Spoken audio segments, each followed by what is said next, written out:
closer to you right quick. Have you tried the new Vampire Freaks clothing? Did you know that we have a 10% off discount in the description of each video? You should check it out. Thanks. Bye. Alright. We're going to be reacting to Darby Valentine. For those who don't know, we reacted to Darby Valentine's History of the Ouija Board back when she had her original channel. Her channel sadly got taken down for copyright violations. Specifically nudity, which is weird because Darby doesn't show anything at all nudity related. I think it was a false report, but she made a new channel, so our best bet is for us to support her and, make sure that she knows that, her videos are good. I love her videos. She's a tattoo artist, she's goth, she talks about a lot of really interesting stuff with a lot of nuance.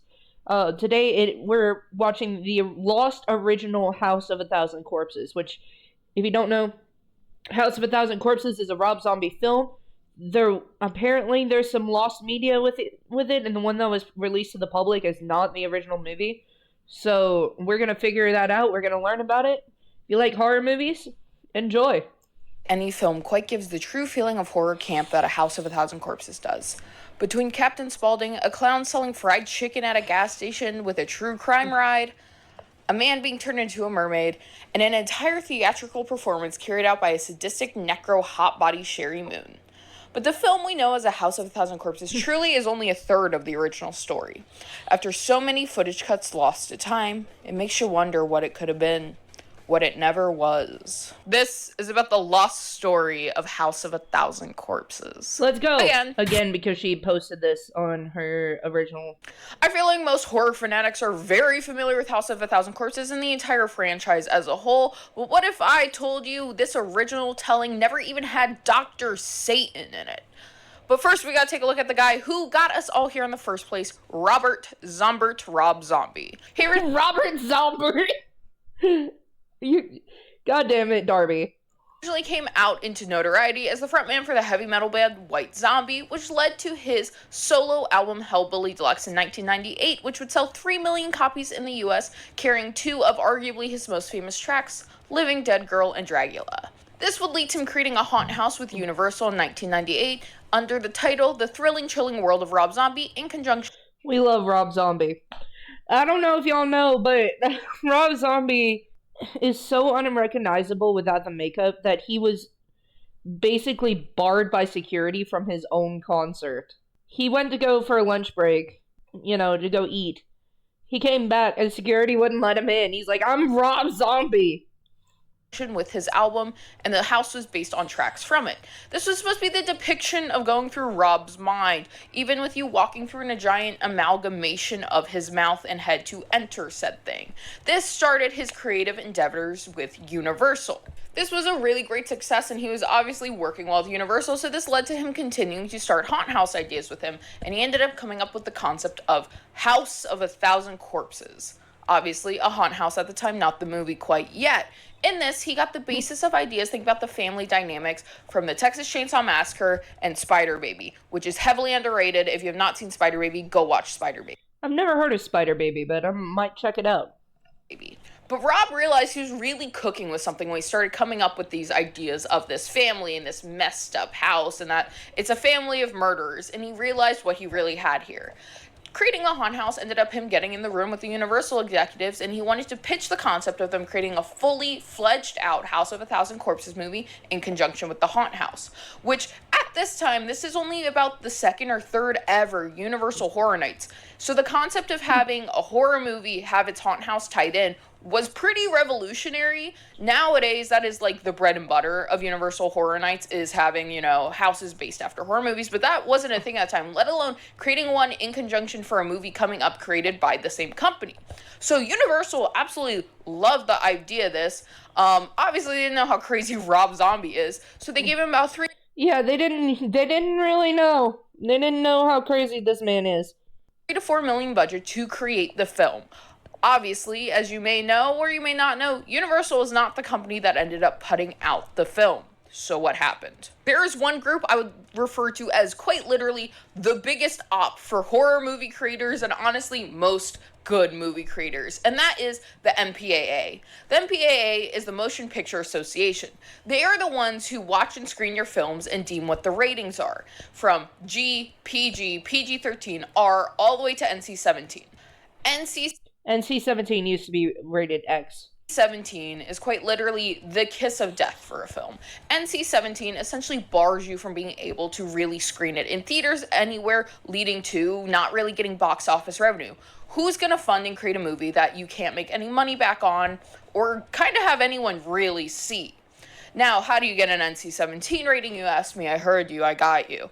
An NC-17 rating typically comes from the excessive use of unnecessarily violence and adult activity, which is quite literally the bread and butter of House of a Thousand Corpses. Yep. Even during the initial filming, Rob was doing certain scenes twice. One with gore effects he wanted, and another version without them. He was using lighting tricks to create this sense of more violence, red lights and strobing, with Rob himself even knowing just how far he was pushing the envelope with House of a Thousand Corpses. So this led to, after one screening of it being 90 minutes long, receiving an NC-17 label anyway that Universal executives themselves would state, "We made a commitment to Rob to allow him full creative control. The resulting film is a significant accomplishment for Rob, yet there is a visceral tone and intensity we did not imagine from the printed page." This obviously led to them choosing to not release the film in 2001 as originally stated or attempted to. Okay. They did do The Haunt House, but it was relabeled as American Nightmare. And the general public had no concept of a House of Thousand Corpses or the characters at the time, but when you pull up what the American Nightmare house looked like, you can pull these immediate grabs to House of a Thousand Corpses and tell this was absolutely created in conjunction what would have been the film. Because of just how absolutely extreme this was, Universal themselves knew there's no way to just splice it up and sell it or quite literally use this for anything at all, and just took it as a total loss and had it shelved until Rob was able to buy the rights back to House of a Thousand Corpses from them. A month after buying the rights back, Rob said to MTV, "Exactly what the adults are disgusted by is what the kids are going to stand up and cheer for." And that would prove excessively true, with quite literally no material or advertisements for this film at all. There was such an insane hype for the release of the film House of Thousand Corpses online. All people knew was Rob Zombie made it, and it was deemed far too extreme for release. And one of the few things you can get a bunch of horror weirdos, especially on the internet in the early 2000s, to hype around is something deemed too extreme to release to the... I mean, Live Leak was very popular, like, back in the early 2000s. I mean, it didn't shut down until, I think, 2018. Don't quote me. I think it was either 2015 and 2018. I can't remember. But you had Rotten.com. You had Ogrish. You had Live Leak. You had a bunch of websites like this. And most horror weirdos hopped onto these sites to see the extreme. So yes, they were going to jump on this shit. The general public. So there were whole forums and sites rallying about the concept of being able to ever get this film out. And obviously, Rob still wanted to release this film, so he would go on to a second production company trying to get this thing released. But this is actually where we start seeing so many lost footage come from this film, and it would actually take a third production company to ever release this film. In February 2001 was when Universal was shown this original 90-minute draft of the film, which to this day is completely gone. No one even explicitly knows what was the 90-minute draft, but one of the biggest things we know is that we lost an entire character out of the film, Miss Bunny, played by Jean Carmen. Little is known about what part she played in the plotline, but what we do know is she had an off-the-wall, bizarre attraction house similar to Spalding, except a lot more welcoming and with definite pizzazz. Miss Bunny was a taxidermy puppeteer hosting Miss Bunny Hollywood Review, where she would reenact famous movie scenes using dead animals, notably from extremely rare skin caps of this using a cat and a squirrel to act out the last scene of Casablanca. Like a lot of things that happens in cutting and editing of films, it seems like Miss Bunny was just cut to streamline the basis of the plot. Obviously, we have no clue what she would have played, and Rob is not, really privy, especially over the years to inform anyone of original plot lines to House of a Thousand Corpses or what part she played, but in my head, this makes total sense fitting in. If we're already going on this bizarre road trip attraction trip, which was literally why everyone was in the car, Chris Hardwick and everyone was in the car on the basis of doing this road trip and talking about bizarre attractions. So it'd make total sense to me if they stopped at Bunny's before they got to Scalding's. So again, we have no clue where she came from, but in my head, I'm assuming they stopped at her and then they stopped at Spalding later on. But I think Miss Bunny would have been really neat. I think Miss Bunny would have been a really great start to the downward spiral of how House of a Thousand Corpses ended up. Like, I really think that it would have been like the stepping stone, the tip of the iceberg. You know? Just, oh, this is weird, but it's kind of interesting, and then you just keep going down.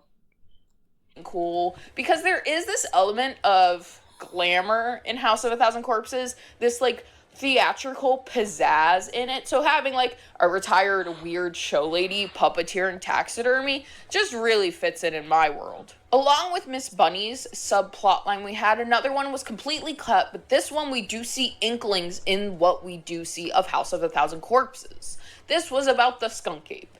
If you're unfamiliar with the skunk ape, as someone who lived in Florida for, unfortunately, the majority of my life, it is essentially the Floridian Bigfoot. It is a giant Bigfoot guy, but he lives in the swamp, so he's a skunk ape. I don't know.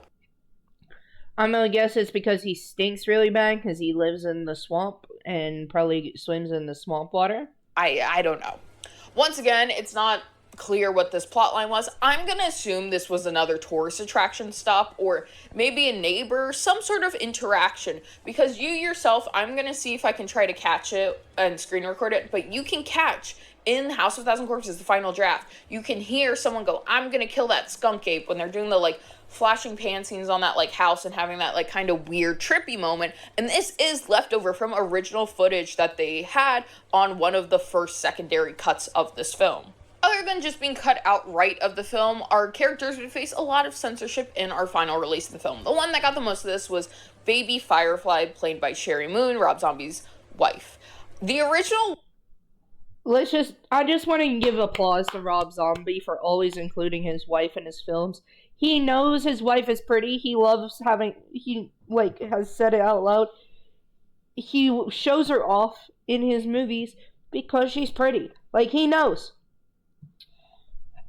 And she's very pretty. One apparently had a hell of a lot of necrophilia, and Baby acting out a hell of a lot of necrophilia.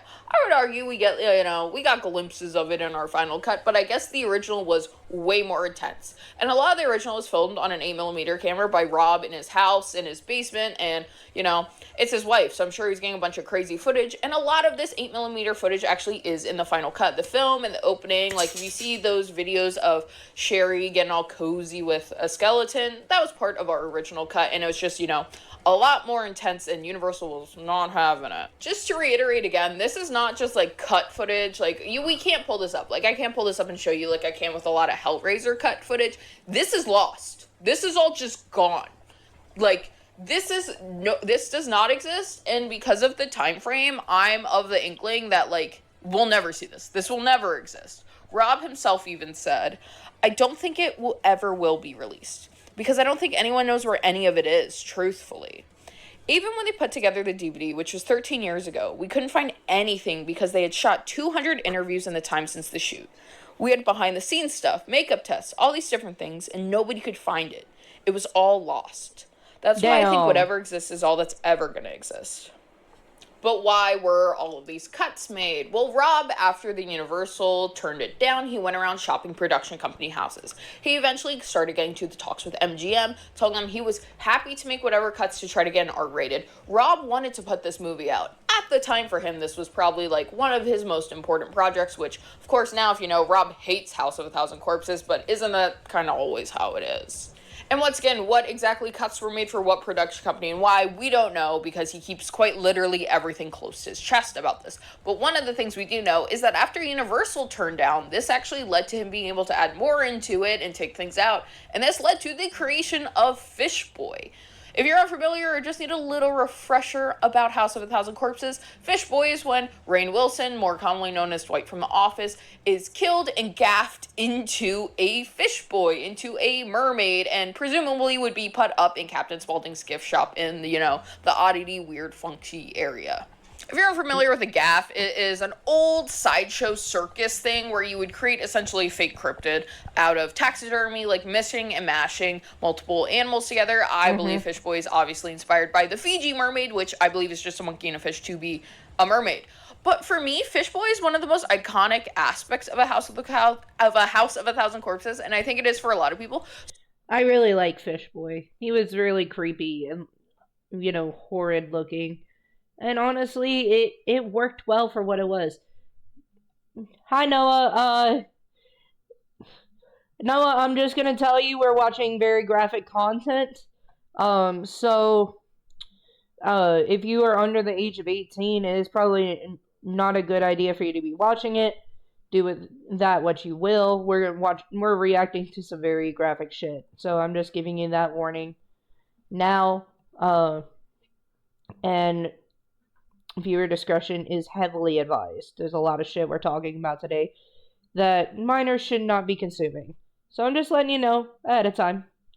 Do with that information what you will. Hey guys, post-production here. I just wanted to go over my thoughts on House of a Thousand Corpses because it seemed like I was really, really tired and didn't give as much input as I probably should have. House of a Thousand Corpses has a really unique history, and the fact that it took 3 production companies just for them to see Rob Zombie's image is amazing, and also probably one of the biggest power struggles we've really seen from independent films.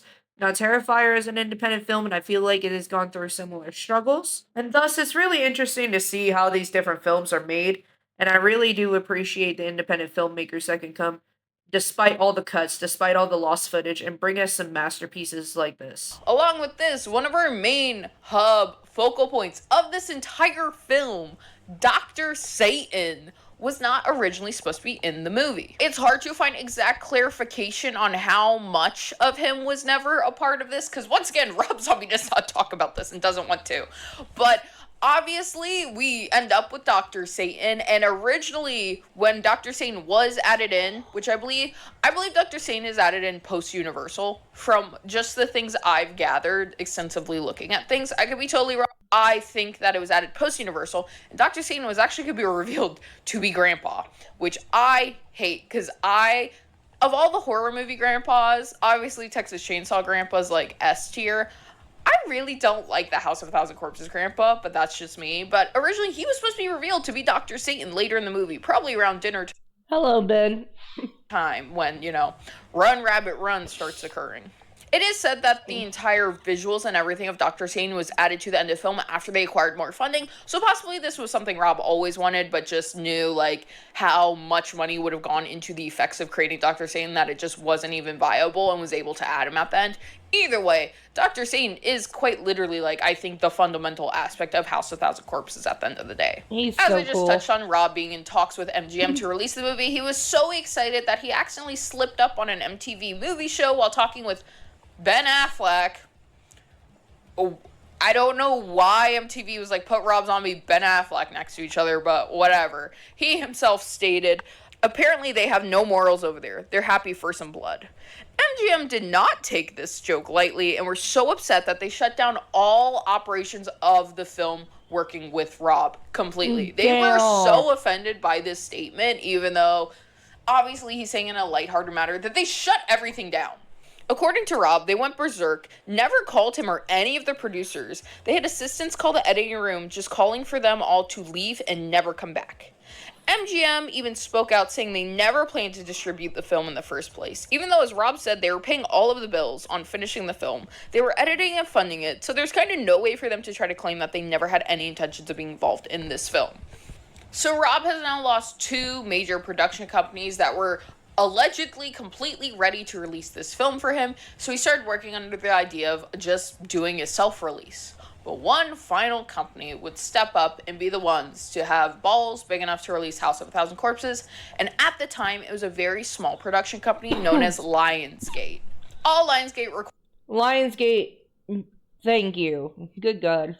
required of Rob was to cut it enough so the MPAA would allow them to just get an R rating and actually be able to release it into the theaters, seemingly backing up Rob's creative endeavor on this entire project. Lionsgate was absolutely willing to take the chance on A House of a Thousand Corpses, mainly due to the fact that they just saw great success in releasing American Psycho, which arguably was way too extreme for other production companies to release at the time. So they were willing to take a risk and push that envelope just a little bit further with Rob and getting $16.8 million in the box office and creating a long-lasting horror cult classic.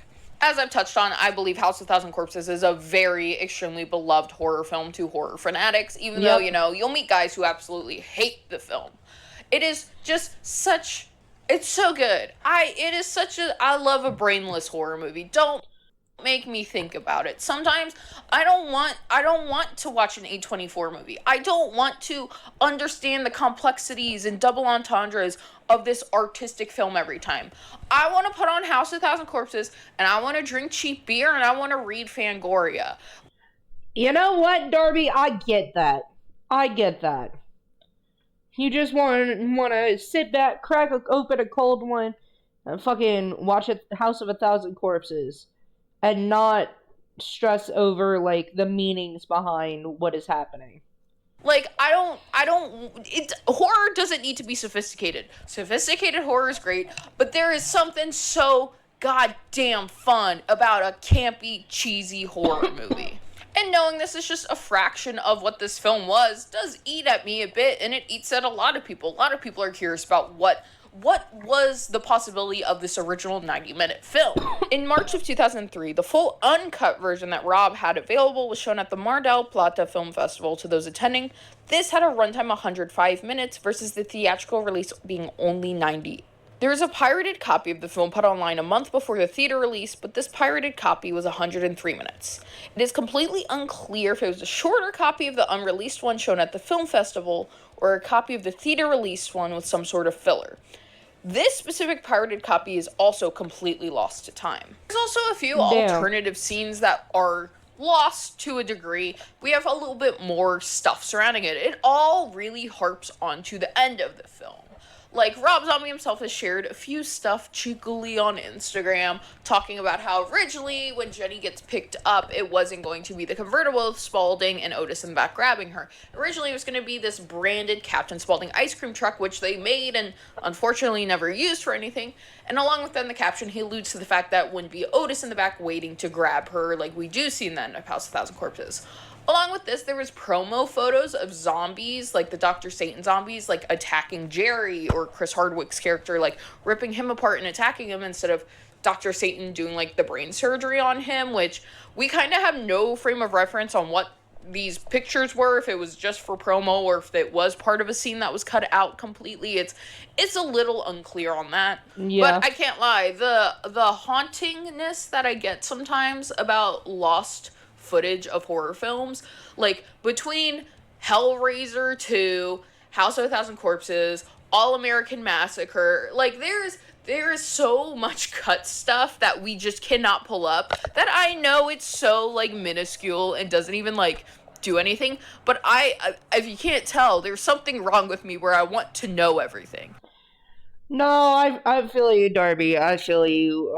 Shit, I love lost media. I love learning about it. And it scratches a special little itch in my noodle. Like, it cooks my noodle just a little bit.